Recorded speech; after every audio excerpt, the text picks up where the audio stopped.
In the early ages of first-person shooters, very few games offered something called a mouse free-look capability. This is something that is commonly seen in almost all of today's best shooters. Simply put, it is the ability for the player to look around the space in which their character occupies using their mouse.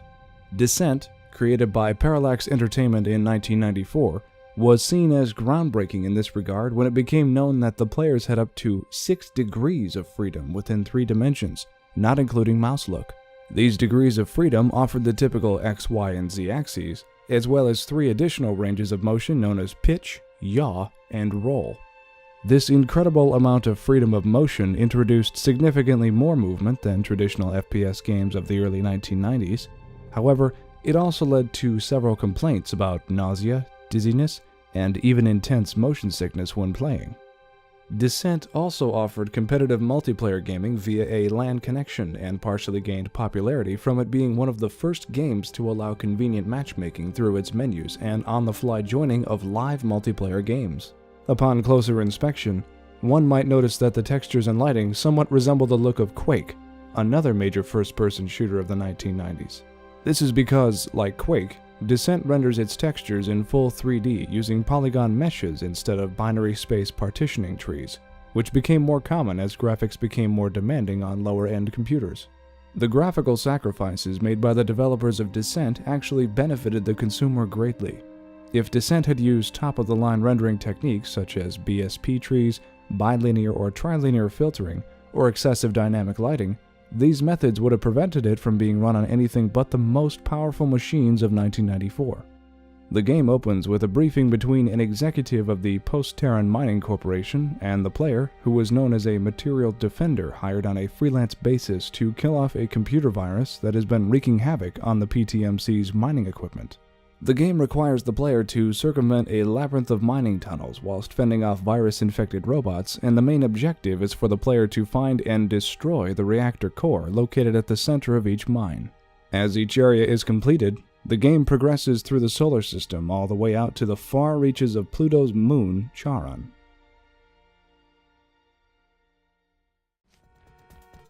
And maybe today we can even get all the way out to Pluto or Charon if we try hard enough. Hello everyone, my name is Retro FPS, and I'm here today with Descent, the first of 3 in fact that were made by Parallax Entertainment. So I have to admit, I cheated a little bit. I played a little bit of this before I started recording. I apologize in advance, but I did need to test controls. I understand the general gimmick behind my channel is that I'm starting these games up having never played them before, and just diving in head first just to see how well they play. Regardless, I don't think I'm too skilled at the game just yet. I died quite a lot, actually. So let's go ahead and get started, though. Let's go ahead and start ourselves a new game. And we have Trainee, Rookie, Hotshot, Ace, and Insane. Well, given from my Blake Stone playthrough and how well that went, I know better than to do Insane or Ace. Maybe Hotshot? If I'm honest, I'd probably be around Trainee or Rookie, but I could try Hotshot. But before I do want to show you guys something kind of neat here. Let's go into our options. And it was under, I believe it was controls. So these are all the available controls, obviously, that I can use for this game. Now this game came out in 1994, if I remember correctly. I hope I don't say the wrong date. If I do, I apologize. It's a little late at night. I'm not thinking too clearly, but hey, you know, even though it says copyright 1994 on the bottom there, I still have to doubt myself. Anyways, so you notice there's various forms of input for controls. There's keyboard, joystick, CH Flight Stick Pro, which I've never heard of, Thrustmaster FCS, which is, I have so many questions as to what that could possibly be. Gravis Gamepad, that's a new one. Of course, just your mouse, and the Cyberman. Now, I don't know what any of these are, but I need to research these and find these out because this sounds hilarious. The Cyberman, I can only imagine. I'm going to take a wild guess and say it's some virtual reality thing from the early 90s that they attempted to do and were highly unsuccessful at. Anyways, that's enough of that. Let's go ahead and get started on Hotshot difficulty. Alright. PTMC Station Shiva. Oh, okay, Earth orbit, that's convenient. 6:30 Greenwich Mean Time. And apparently our defense robots did not function to specifications. Our Pluto mining stations are now in unknown hands.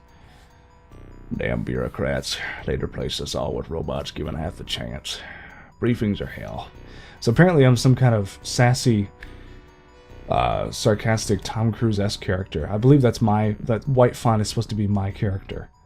Air is too sterile for human lungs, endless electric blue schematics sting the eyes, and a suit from Post-Terran whose droning voice would make Armageddon sound boring. This is not written very well. Or I can't read, I don't know which. They needed me, they had the equipment I needed. Why does this fool keep babbling? Okay. We have an Israeli-made Pyro GX specially modified for this mission. Israeli, huh? Interesting. It's supposed to take place in the future, if I remember correctly. Fine, let me go. Some fighter jocks worship their hardware, but I'm not the religious type. The idiot giving the lecture was practically drooling. The hardware was pretty impressive, though. It's pixelated as all get out. So AV-42 Avenger concussion missiles, a pair of AG-435 industrial argon cyanide lasers illegally modified. Oh boy. Destroy all infected mines, keep the invading force from spreading further, but be sure to not risk... No.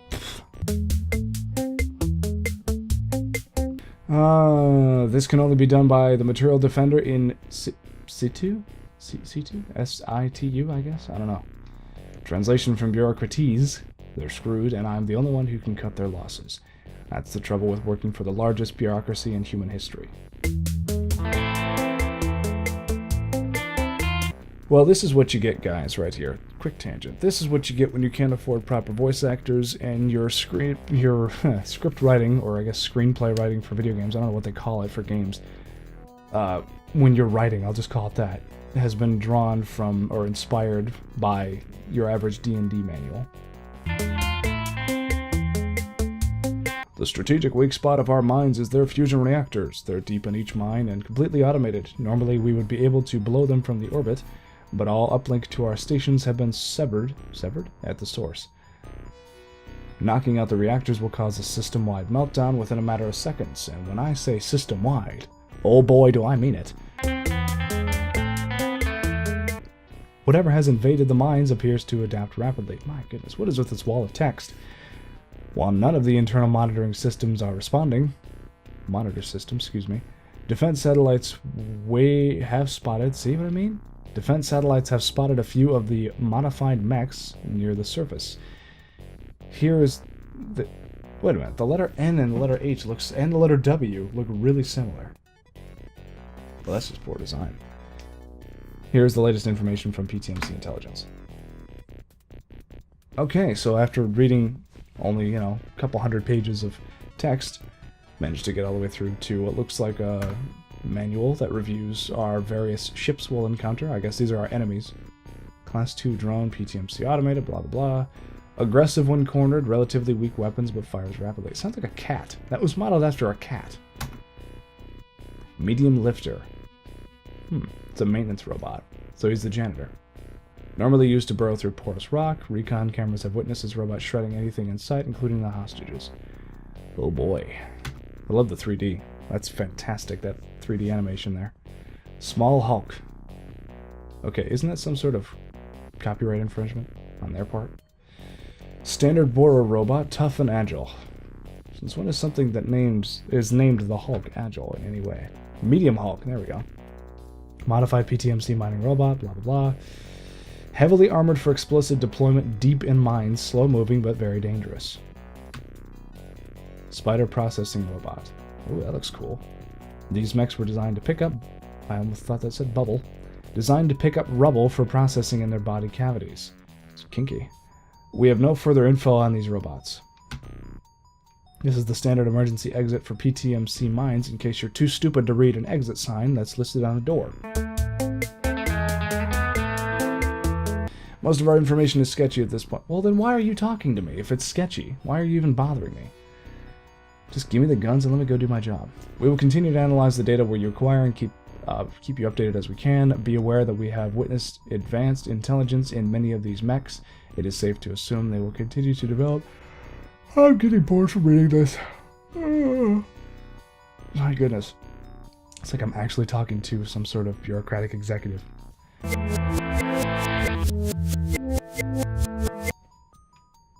TMC directive, blah, blah. Report to main hangar at 8:30 for immediate... sorry. 0830 hours, I guess? Or 08.5? I don't know. I don't speak military. For immediate ship prep and launch. Proceed to lunar outpost... I can't even read that. For level 1 descent and insertion, contact with outpost lost 2 days ago. Intelligence indicates low infestation. Well, that's good. Destruction of primary reactor core is imperative. Be aware of hostage situations and proceed with caution. Really? I thought I'd go in there gung-ho. Okay, so I know a little bit about the controls of this game. I also enabled something called banking, which means my ship turns to the left and to the right like that. If I hadn't, then essentially this screen would be going all over the place. And like as soon as I would turn, it would be like having it... I don't know, it might cause seizures, because, you know, this not leaning at all is not natural, which could cause problems for some people.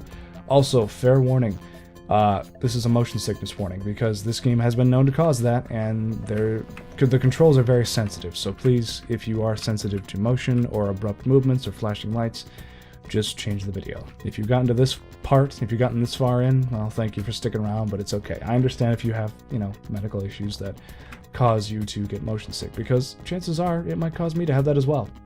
But we'll find out. Whoop. Okay.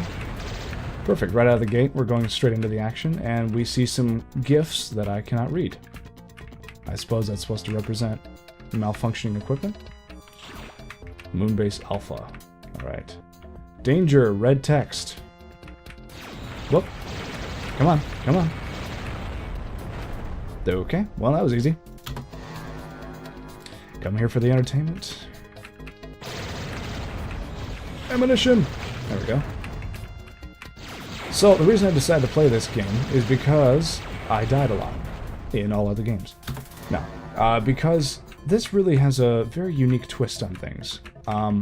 For one, there's like a billion different controls. I'm using A and Z to move around, and I'm using the arrow keys, so up and down obviously tip me up and down. I'm using right and left to turn right and left, but I don't move, and I only move with A and Z, and I believe, what is it, spacebar? Spacebar shoots some kind of bomb. Oh, missiles, which you can see on the bottom right. Control is my sort of laser gun that I just shot. I just realized I could shoot that. Control is some sort of laser gun that I was unaware of. I think, is it X or Alt? No, is it X? What is it, Shift? C? I don't know. There's one weapon in the middle that I can't use. Maybe it's my life force. Life, health, sorry. Maybe that's my health. Alright. Whoop.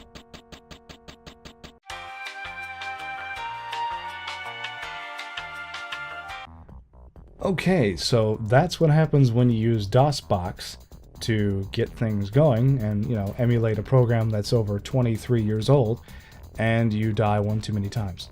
Apparently it had a seizure, and I have no saved games. So we're going to do this again. This time, to make it a little easier, I'm going to just admit my skill level and just play rookie. And we're starting from the top. No, we are not. Okay, let's try this again. So we're on one lower level of difficulty. Or I've lowered the difficulty one level. That doesn't make any sense, but you know what I mean. So the reason I chose to play this game instead of others was because it just looked more interesting. It's not technically a first-person shooter, if you think about it.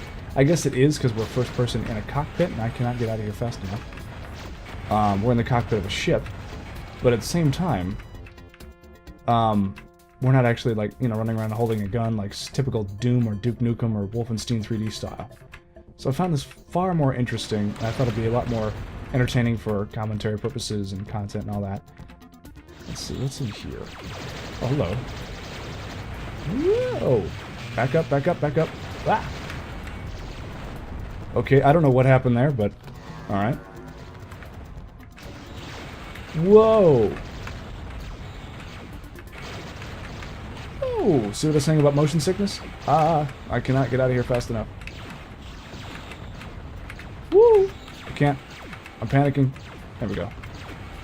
How is he shooting me in the... I can't. There we go. Control. Thank you. Thank you.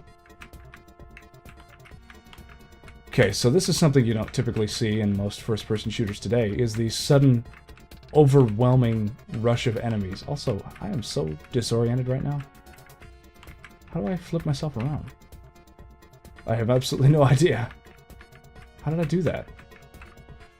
Oh. Well, okay. I don't know how I did that either, but whatever. Anyways, in today's first-person shooters, though, it's just cutscene after cutscene. It's slow progression. It's like they're holding your hand in a lot of games. If you're not in the multiplayer mode, obviously. You know, like you're playing Battlefield 1 online or something like that. Obviously, you're going to be thrown in. There's going to be people everywhere shooting at you from all different angles and so on and so forth. But this, for a single player, there's not even like a tutorial. It's just single player, go straight in. They just tell you what's going on a little bit. And pardon me for pausing for a second here. I have to focus on what I'm doing. There we go. Ugh. Man, it's hard to creep through here. Wow. Anyways, what was I saying? Oh, that's right. So the point is, though, it's appreciated to see, like, more of a challenge. Well, speaking of challenges, okay, so we didn't crash this time. That's good. And I placed 7th in the entire world, because I am that good, as a rookie. Look at that! A rookie is above all the trainees. How about that? My goodness. Anyways, the point is, though, this game is vastly different, or games from the early 1990s are vastly different than modern first-person shooters, just because they require you to have a lot faster reactions, in my opinion. And they don't guide you. You know, they don't hold your hand. There's none of this, like, oh, you died? That's okay. We'll restart, you know, the tutorial, and we'll wait until you get it. It's like, no, you're thrown headfirst into the action, and here you go. You better like it. If you can't figure it out, tough. Let's try that again. And we're going to take a left. Alright, it's time to get disoriented. Whoa. Whoa. I don't know what I'm looking at. I don't know where I'm shooting or what to shoot at. Holy crap, health please. There we go. How do I... There we go. Wow, this game is actually kind of annoying in a way. The way the screen flips around, I get the idea that you're in space, and it's supposed to be, you know, all topsy-turvy and weird because you're in zero gravity, but fellas, did you really have to make the screen... First of all, did you have to make the controls this sensitive? For keyboard, anyways. There's an option for a joystick, but I didn't bother. Secondly, did you have to make it so, like, dizzying? Also, what is happening with my ship right here? What is this? This head-bobbing thing? Is that the engine running? Am I running on a 4-cylinder that's, like, blown a head gasket or what? Up, okay. You know what? I don't have too much time on my hands right now, so let's just go insane difficulty. And we're gonna dive straight in, and we're gonna see how far we get. I bet you we're not gonna get more than about 50 feet into this level. Whoops. Or more than 2 feet. Okay. That was a missile that I dropped when I died. Ah! Well, okay.